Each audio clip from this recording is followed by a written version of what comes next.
안녕하세요. 김재현의 역사탐구입니다.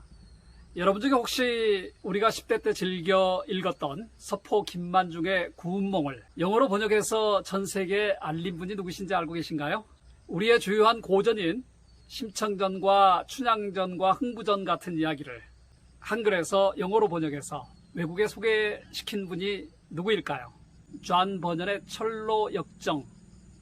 그 책을 한국말로 번역해서 우리나라 기독교의 형성기와 발전 과정에 지대한 영향을 끼친 분이 있다면 여러분들 누구신지 혹시 짐작하실 수 있을까요?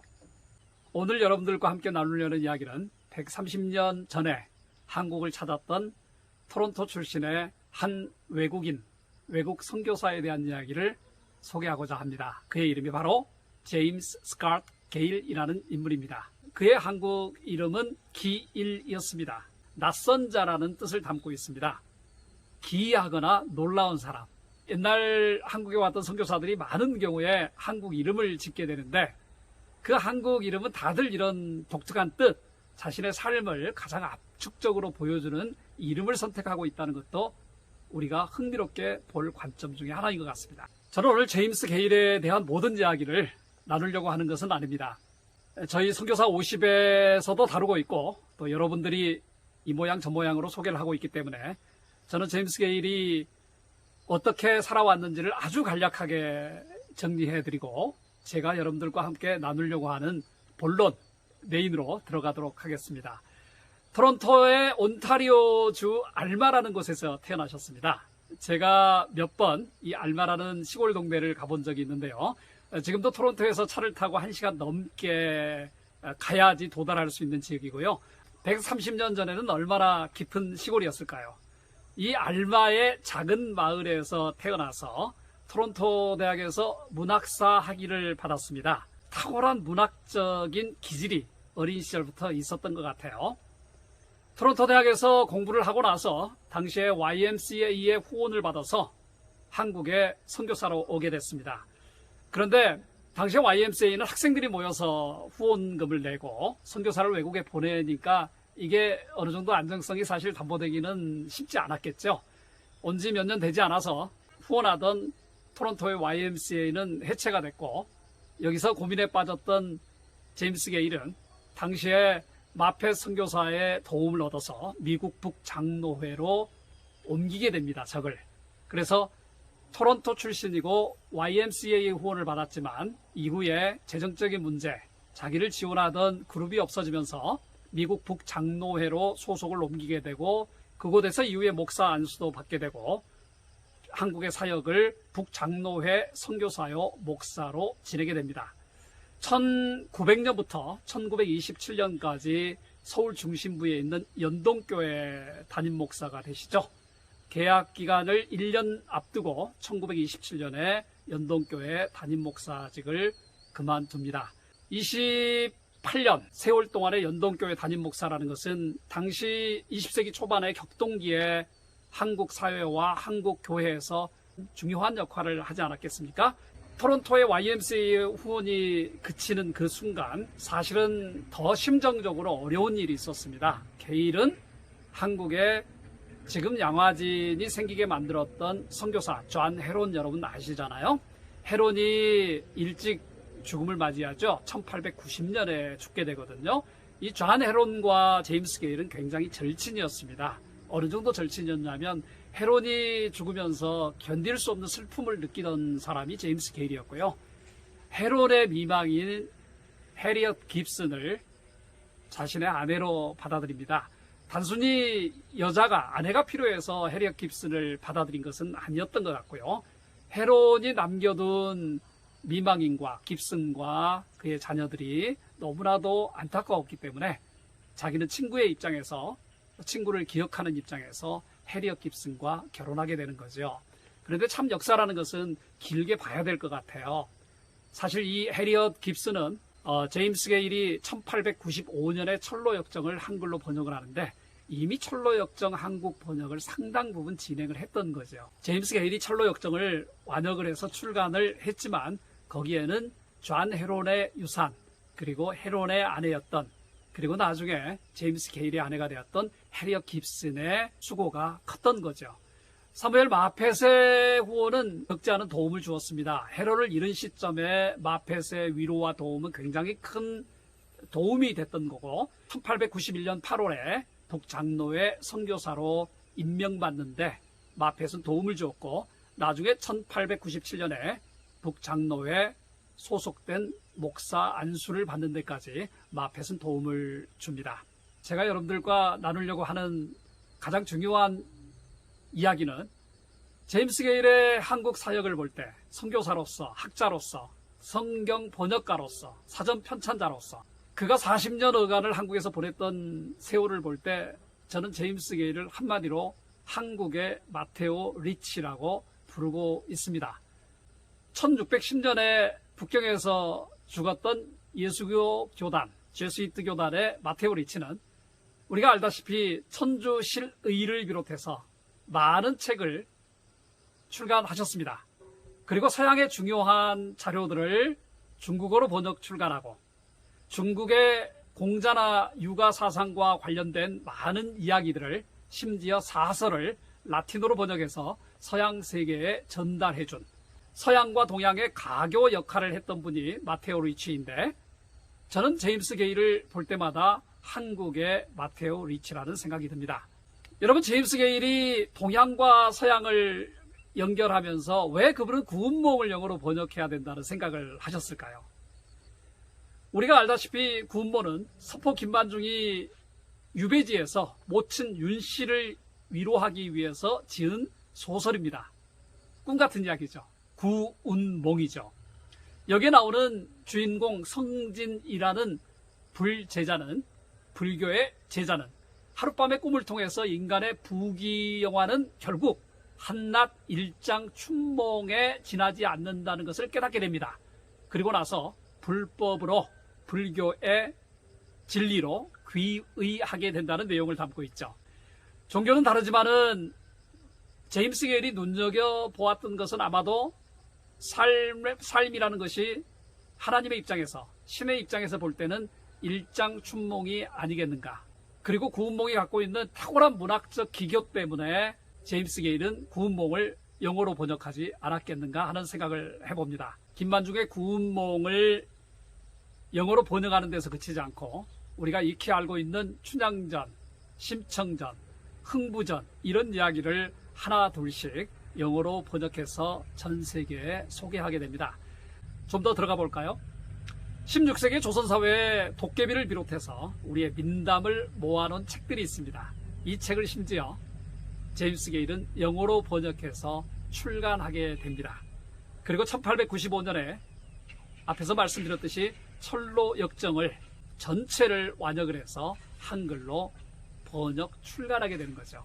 철로 역정은 나중에 한국 기독교의 형성사와 한국 기독교가 토대를 갖게 되는데 중요한 역할을 하게 되죠. 예를 들어서 길선주 목사님은 철로 역정을 읽고 큰 도전을 받았고 은혜를 받았죠. 그리고 자신은 장로가 되고 목사가 되었고 나중에 1916년에 만사성취라는 책을, 이 책은 철로 역정의 핵심 부분을 조선인들에게 익숙한 시조의 형식을 사용해서 갓을 쓰고 도포를 입은 그림을 그려서 한국인들에게 소개하고 있는 책이 나오게 됩니다. 만약에 제임스 게일의 철로 역정 한글판이 없었더라면 오늘날 우리가 귀하게 여기고 있는 길선주의 만사성취도 나오지 못했을 것입니다. 무엇이 제임스 게일로 하여금 그렇게 그런 삶을 살게 했을까? 오늘 저는 간단하게 세 가지로 여러분에게 제가 생각하는 이유를 한번 말씀을 드리고자 합니다. 첫 번째는 사실 그 방대한 한국의 풍습과 역사와 문화에 대한 이해는 제임스 게일이 한국이라는 현장에서 몸소 겪었던 것입니다.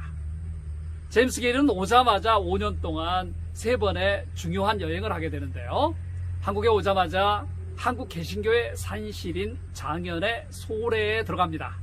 그리고 그곳에서 한 3개월 동안 머무르면서 한국어와 한국 음식과 한국의 풍습들을 배우게 되죠. 여러분 혹시 아시는 분 계시겠지만 이 소래는 한국 개신교의 최초의 교회라고 불릴 정도로 중요한 역할을 하는 것이죠. 바로 그곳에 캐나다 선교사 맥킨지가 560여일 만에 순직을 했던 바로 그 현장이었습니다. 맥킨지는 우리나라에 중요한 두 분이 있죠. 소래에서 순직했던 맥킨지, 매견시라는 한국 이름을 가진 분이 있고요. 부산 상해원의 나병원 활동으로 유명한 맥킨지, 호주 선교사죠. 그분 이름도 맥킨지입니다. 두 번째는 제임스 게일은 사무엘 마펫과 당시 지도자들과 함께 중국의 심양까지 여행을 합니다. 거의 한 2,000km 정도 저희가 추산하고 있는데 굉장히 젊은 나이에 한국과 그리고 중국까지 본인이 직접 한번 밟아봐야 되겠다는 열의와 헌신, 열정을 좀 이렇게 가지고 있었던 거죠. 중국 심양에는 당시에 존 로스가 있었습니다. 한국에 개신교가 들어오는데 중국의 존 로스, 그리고 일본의 맥클레이라든지 나중에 이수정 같은 사람의 공헌이 컸지 않습니까? 이런 한국의 큰 그림, 판을 아마도 이해하기 위해서 제임스 게일은 심양까지 가지 않았나 하는 생각을 합니다. 제임스 게일이 세 번째로 머물렀던 것은 원산이었습니다.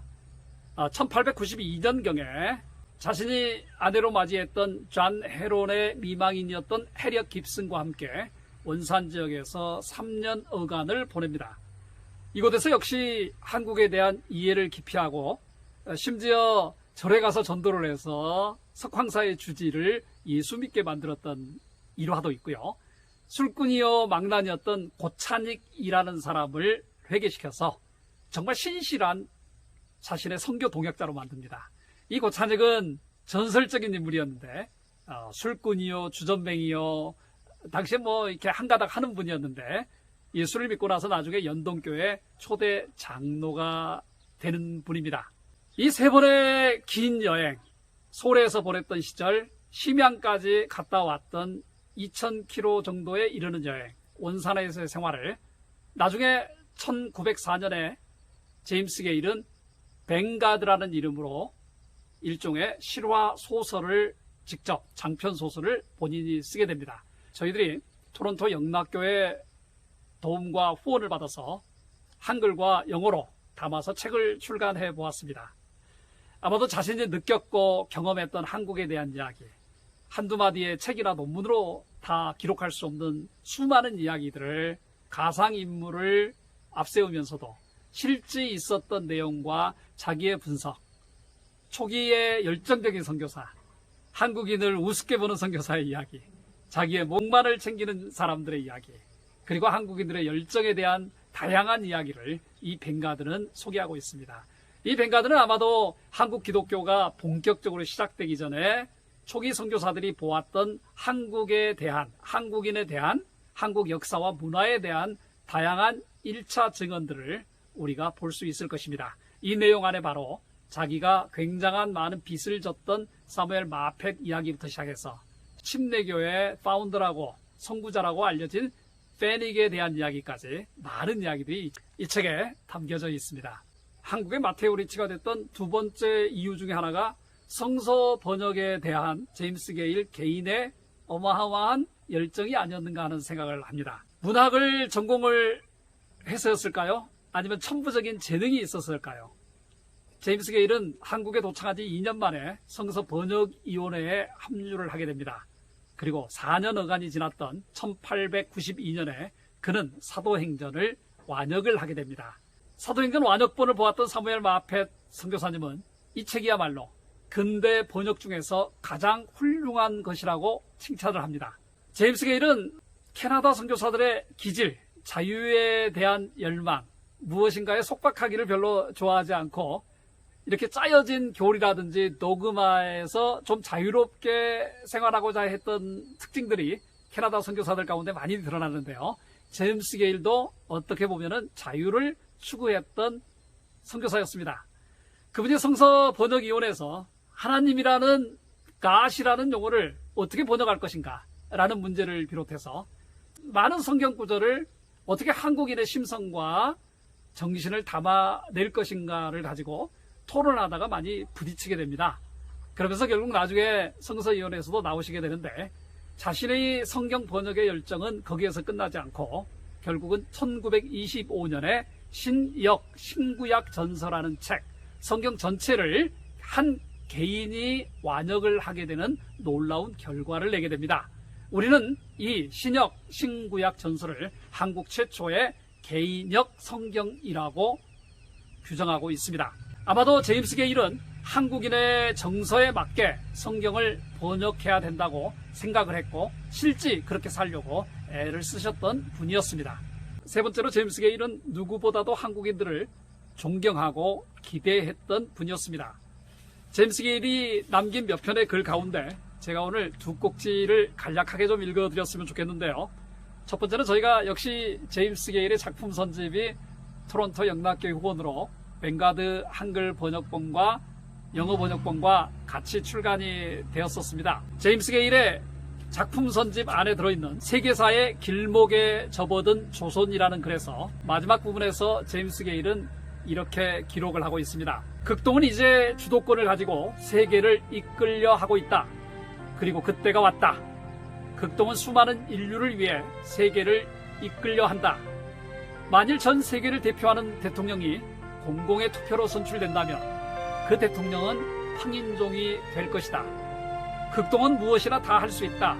일단 동양인들에게 무엇을 가르쳐 주기만 하면 그들은 우리가 할 수 있는 모든 것들을 보다 적은 비용으로 쉽게 해낼 수 있다. 극동은 오늘날 사상계 전체에서 가장 커다란 질문 그 자체이다. 저는 선교사 50명을 정리한 한반도에 심겨진 복음의 씨앗에서 제임스 게일을 다루면서 종합적인 논평을 이렇게 해보았습니다. 긴 항해를 견디며 동양, 그 중에서도 닫혀진 은둔의 나라 조선에 도착한 한 청년이 67세의 나이가 될 때까지 낯선 언어를 배우고 문화와 역사를 익히며 그 가운데에서 하나님이 이 땅에 심어놓은 복음의 섭리와 진리의 빛을 찾아내었다.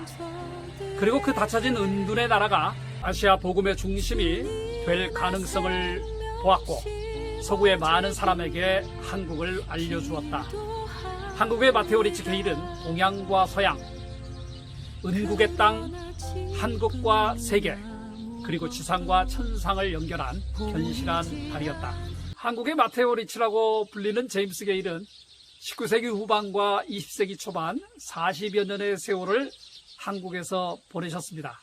방대한 작품을 남겼고 많은 사람들과 교류했고 하지만 무엇보다도 그분은 한국인의 언어와 한국의 문화와 풍습과 전통을 어떤 선교사들보다 존중을 했고 그것을 전 세계에 알리는데 평생 주된 목표를 두셨습니다.